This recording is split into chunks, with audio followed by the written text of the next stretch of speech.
Another strike, another scream swallowed by the wind. I awoke to the sound of my own screams, the eagle's beak tearing into my side like a scythe through wheat. The pain still felt like the first time. Yes, every time. For them. But how did it come to this? How did we reach this point of suffering and strife? It began, I suppose, with boredom. The boredom of gods. The echoes of the Titanomachy still clung to Olympus, a faint scent of ozone and fear. The Titans, our forefathers, were chained in Tartarus. The Olympians, flush with victory, ruled. But with great power comes great boredom. The thrill of the fight had faded, leaving an aching emptiness. They craved the chaos, the drama, the confrontation. Peace, it turned out, was a tedious beast. We need something more, Zeus declared. We need beings to interact with, to challenge, and to entertain us. I watched them from the corner of my eye, these new gods, my kin yet not. They paced like caged lions, their divine energy crackling with untapped potential. It was unsettling. They needed an outlet, a distraction. And more than anything, they needed someone other than themselves to play with. The idea, when it sparked, was almost palpable. A ripple of excitement through the Olympian court. Populate the earth, create beings, something to mold, to manipulate, to entertain. A cruel spark, but a spark nonetheless. Zeus, with a flicker of what I can only describe as malicious amusement, delegated this task to us, the Titan allies, to me, Prometheus, and my brother, Epimetheus. He entrusted us with distributing the divine gifts among these new creatures, aiming to balance the world with a variety of abilities and forms. Each creature, according to Zeus's grand vision, was to be unique, equipped with traits to survive and play its role, and of course, to entertain the gods in its own special way. But before I could begin, Epimetheus approached me. He was jealous of the responsibility that had been given to me, and he asked if he could take over the task. Brother, you are always the one chosen for the grand tasks.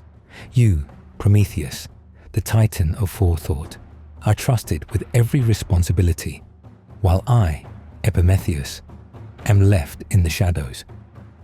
His voice wavered, as if pleading with me. Let me handle this one. Let me prove my worth to the Olympians. I knew him. He was impulsive, always driven by the present, by what lay directly in front of him.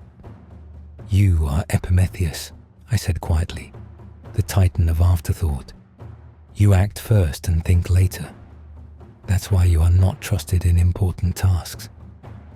There was no malice in my words, merely fact. And you, he retorted, you think too much. Your foresight burdens you. Sometimes, Prometheus, it is better to act without the weight of endless possibilities. Perhaps he was right in some ways. I often stood paralyzed, seeing the consequences of every action before it even began. Epimetheus, bless his impulsive heart, begged for the task. He so craved the approval of the Olympians. I, burdened by foresight, knew this was a mistake, but he insisted, and I, weary of fighting the inevitable, agreed to oversee his work. With childlike enthusiasm, Epimetheus set to work, bestowing gifts upon the new creatures with reckless abandon. A creature with the body of a horse and a single spiraling horn. Why not? A giant reptile with wings of leather and fire in its belly. Of course. He was only getting started. To one, he gave the strength to carry entire trees on its back. To another, he added 8 legs so it could scuttle across the ground in any direction it pleased. He even crafted a bird with feathers so bright they shimmered like a rainbow in the sunlight, though it could barely fly. Let's give this one a shell as hard as stone, he mused, watching a slow-moving tortoise take shape. And this one. How about the power to glide silently through the night? A wise owl blinked back at him. Epimetheus cackled, giddy with his own creativity, tossing gifts left and right. Camouflage for the chameleon, quills for the porcupine, a pouch for the kangaroo. No thought, no planning, just pure chaotic genius. But something was missing, something important. A creature stood apart, naked and vulnerable. A lone lump of clay, abandoned in the corner of the workshop of existence. Epimetheus, I said, my voice laced with a premonition of trouble. What is that? I gestured towards the forgotten clay. It lay there, unformed, untouched. No fur, no fangs, no feathers, just clay. Oh, he said, a sheepish grin spreading across his face. That's a human. I forgot about it. My heart sank. He'd exhausted his divine gifts on chameleon scales and hummingbird wings, leaving nothing for humankind. And what powers have you bestowed upon it? I asked, already knowing the answer. Epimetheus shook his head, his eyes downcast. I've used up all the powers Zeus gave me. There's nothing left to give this creature. I sighed, frustration etched on my face. Well, we can't change that now.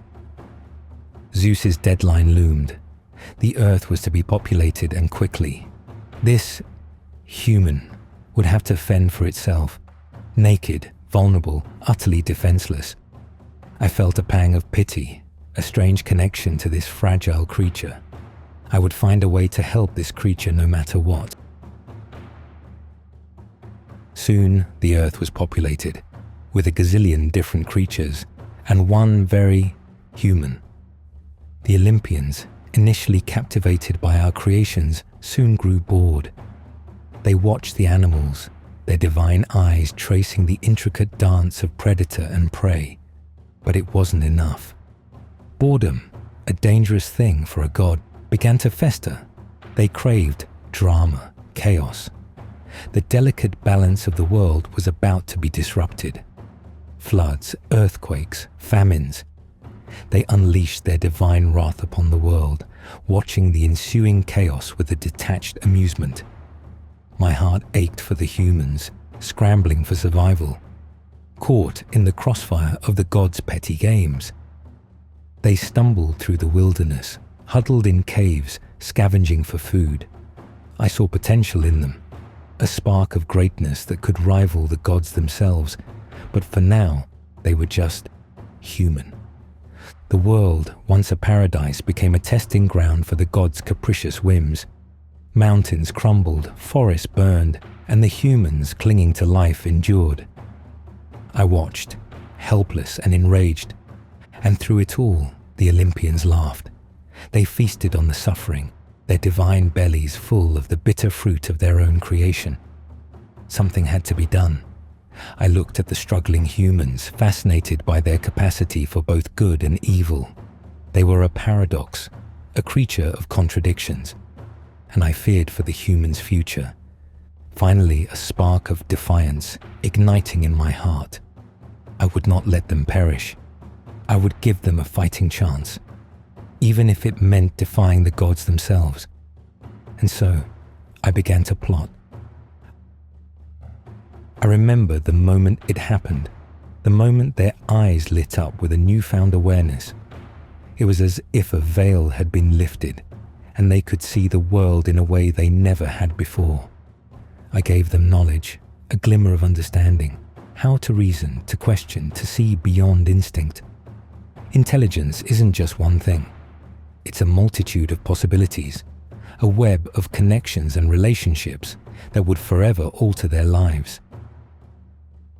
As intelligence grew, so did their ability to communicate. Language burst forth, a torrent of words and sounds that allowed them to share thoughts, fears, and dreams. I guided them in crafting tools from stone and wood, teaching them to work the earth, sow seeds, and harvest for sustenance.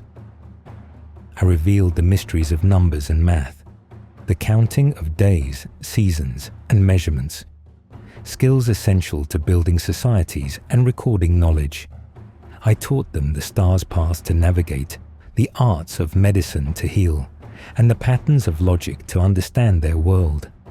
They learned to build shelters, tame animals, forge alliances, and find strength in unity.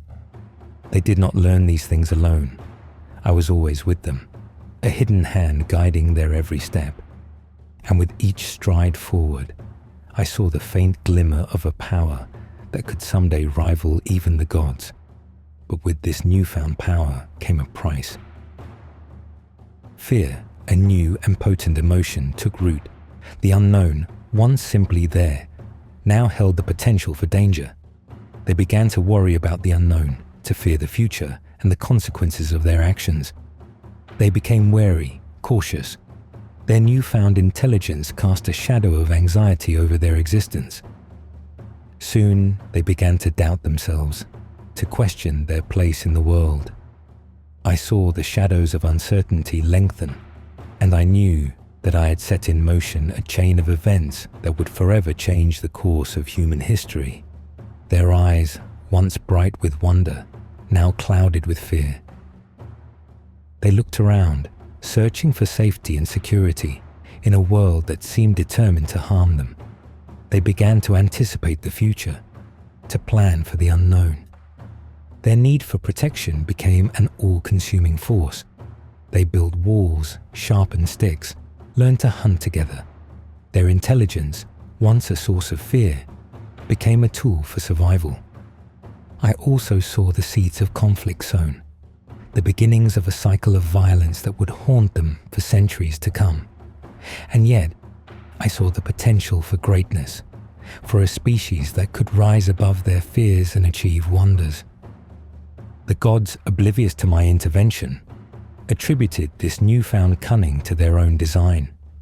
They saw the humans' fear, their anxiety, and a cruel smile spread across their faces. A new form of entertainment had presented itself.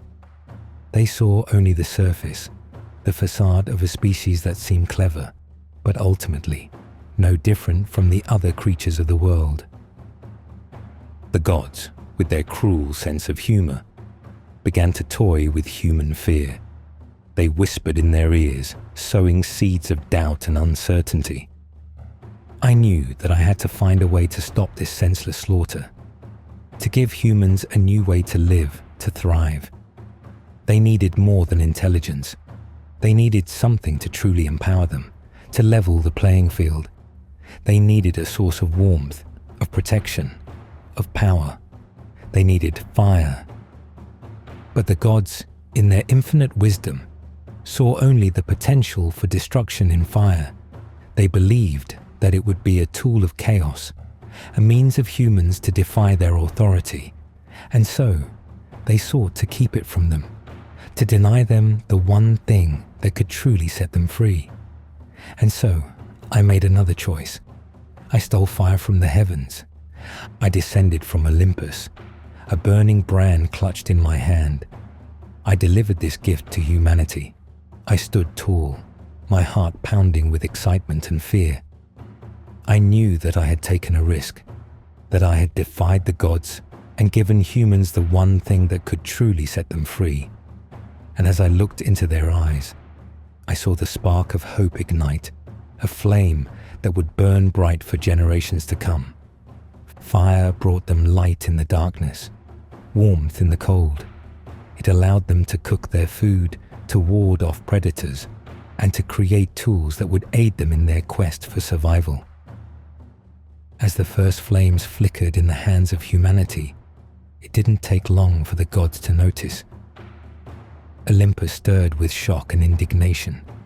Zeus's thunderous voice echoed through the heavens, demanding to know how mortals had obtained such power. Fire was meant for the divine, a symbol of their superiority, and now, in the hands of mere humans, it threatened to blur the lines between gods and men. For a moment, I feared their wrath would rain down upon humanity, but slowly, their outrage turned to reluctant acceptance. They could not undo what had been done. The mortals had fire now, and instead of destroying them, the gods agreed to let the gift stand. but with a condition, a test, a perfect sacrifice, to see if humanity truly understood the price of divine favor and a way to exert their dominance, to remind humanity of their place. Zeus, with his characteristic arrogance, declared that only the finest offerings would be accepted.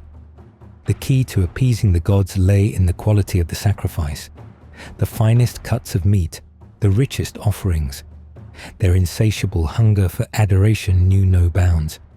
It was I, Prometheus, who took it upon myself to guide humanity through this momentous event. I chose the location, a windswept plain beneath Mount Olympus, where the gods could look down and witness the offering. A great ox was selected, a symbol of strength and sustenance, an animal whose life would represent the bond between humanity and the gods. Zeus delegated the unpleasant task of preparing the sacrifice to me. He wanted the glory, not the gore. And in that moment, an idea sparked, a dangerous, delicious idea. I began to prepare the sacrifice. 2 portions were prepared from the ox. One was a lavish display of its bones, carefully wrapped in glistening fat, giving the appearance of abundance. The other was the true prize, the meat, carefully hidden under a heap of unappetizing entrails. The gods, I knew, would be drawn to appearances. Zeus, particularly proud and demanding, was unlikely to inspect the contents closely. As the smoke from the sacrifice curled up toward the heavens, the gods descended to choose their portion.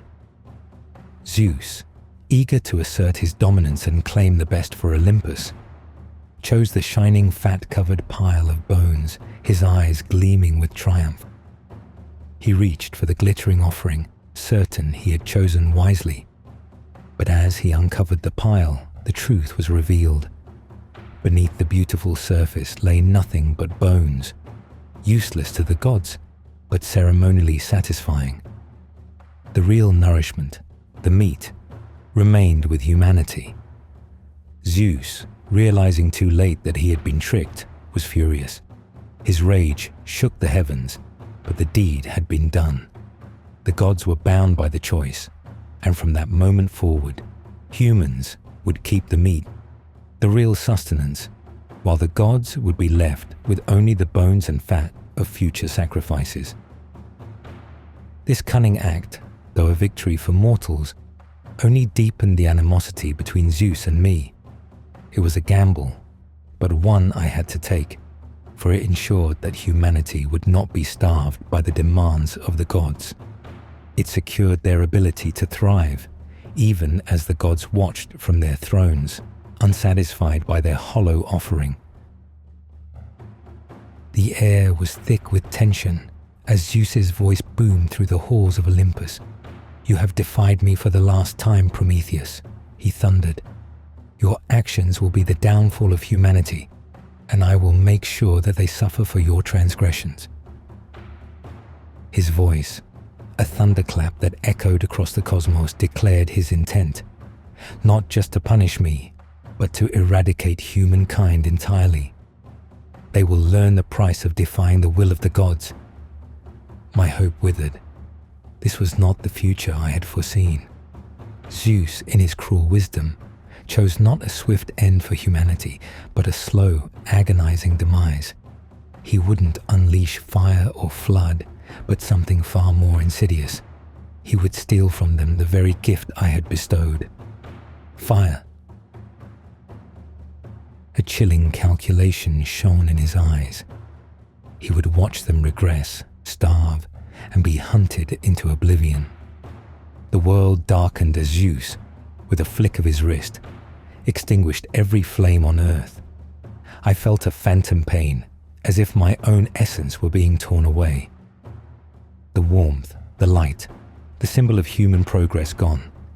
I saw the horror reflected in the eyes of the mortals below, their fragile world plunged into an icy twilight.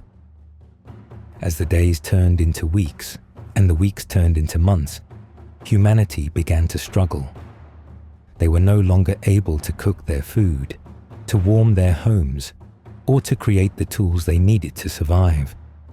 They were at the mercy of the elements, and they were slowly but surely dying out. The reign of fire had ended. The reign of fear had begun. As the years passed, humanity slowly disappeared.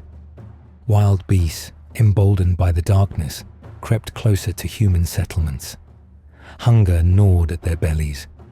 Sickness spread like wildfire in the absence of warmth and cooked food. I watched, helpless, as the vibrant tapestry of human life began to unravel, thread by thread, consumed by the encroaching darkness. My heart ached for their suffering, a testament to Zeus's merciless vengeance. I could feel it, their fear, their desperation. Humanity, my fragile creation, was on the brink of collapse, but I couldn't stand idly by. No, I wouldn't. The Olympians may have believed they could break me, but they underestimated my resolve. I had seen too much suffering to let it continue, and I knew what I had to do. In a dark night, I entered the forge of Hephaestus, the god who understood fire better than any being in existence. His forge burned brighter than any star, and its heat was intoxicating. Hephaestus wielded the power of fire in ways even Zeus couldn't comprehend. His forge was no ordinary place. It was the heart of creation, where the flames could shape not just metal, but fate itself.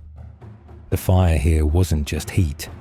It was the divine spark that gave birth to the weapons of gods, to armor that could shield immortals, and to the very thunderbolts Zeus hurled from the skies.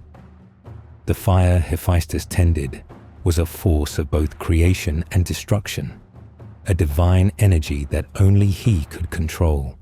Yet, it was this very fire that Zeus had forbidden me from giving to mortals. Hephaestus, bound by his duty to Olympus, would never grant it to me openly, but his forge was rarely guarded, and I had become adept at slipping through the cracks of divine order. I moved quickly, knowing the risk. Every footstep echoed like a hammer strike, and yet it was as though the gods were blind to my actions. Their gaze turned elsewhere for once. Perhaps fate herself had granted me this moment.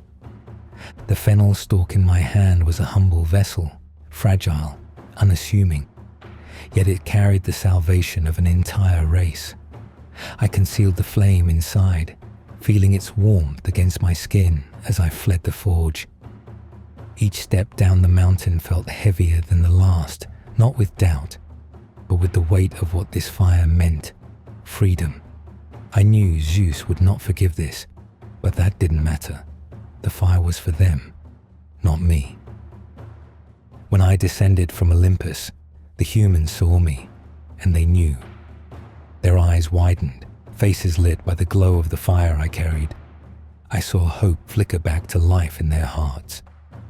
With trembling hands, I offered them the flame. It danced in their grasp, a small yet fierce light in the darkness. "Take it," I said softly, and they did. The fire crackled, consuming wood and brush, as if it had always belonged on earth. The shadows that had clung to them for so long began to retreat. They laughed, cried, danced, celebrated, as though the world had been born anew. For the first time in what felt like an eternity, I smiled. They would survive. But deep down, I knew the cost of my defiance. As the humans celebrated, I could feel the storm brewing on Olympus. Zeus would not be kind. There was no escaping what would come next. Yet I held no regret. Humanity had their fire. They would thrive. That was all that mattered. This time, the gods couldn't simply take fire away as they had before. Zeus may have withheld it from mortals once, but that was when fire was a secret, untouched by human hands, a symbol of divine favor that Olympus alone controlled. Fire was power, and Zeus's policy had always been to limit mortal access to any force that might elevate them. The first time, it was easy to deny them. But this second time, I hadn't just delivered a flame. I had given humanity the knowledge of fire-making itself. I taught them to rub sticks, strike stones, and call forth the warmth that burned within the god's forge. Knowledge, unlike a single flame, was not something Zeus could seize back.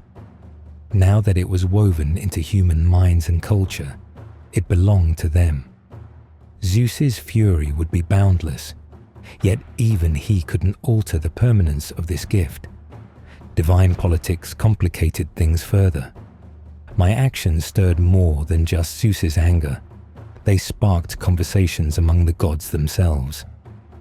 Some, like Hephaestus and Athena, quietly sympathized, recognizing my contributions to humanity and the suffering mortals had endured.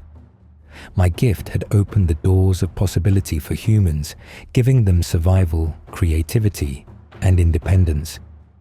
Other gods saw value in this, viewing my act as an investment in the mortal world that would ultimately reflect back on Olympus. For Zeus, reigning as the supreme ruler was one thing, but facing backlash from his own council for punishing mortals and me too severely would weaken his position. His policy was always to keep humans in awe, but Olympus's eyes now watched him as well, curbing his ability to act unilaterally. This time, I had not only given fire to humanity, I had forged an alliance in their favor, one that Zeus could not easily extinguish. And then it came, the retribution. Zeus did not delay. His fury was swift, his judgment merciless. They took me to the highest peak of the Caucasus Mountains, my body bound by unbreakable chains. Hephaestus, the very one whose fire I had stolen, was tasked with my chains. The forge that had brought life to the humans now became the instrument of my suffering. The unbreakable bonds were seared into my skin, biting deep into my flesh as I was dragged across the earth. I didn't fight. How could I? This was my fate. There they left me naked, exposed to the elements, and the eagle came, a creature of Zeus's own command.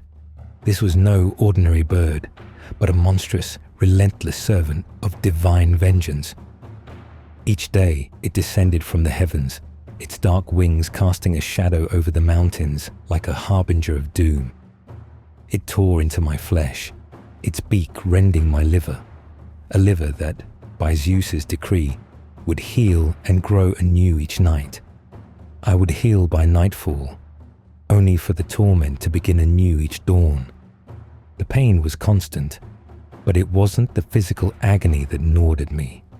It was the endless passage of time, an eternity of suffering with no escape, no hope of release. This eagle had no life beyond my torment, no purpose but to fulfill Zeus's punishment. It existed solely to devour and to wound, as unyielding as my own defiance, reminding me daily of the vengeance of Olympus and the power that held me bound. But after what felt like 1,000 lifetimes, salvation came, unexpected and swift. Heracles, the son of Zeus himself, a hero of the humans, appeared on the mountain one day. He saw my suffering and decided to act.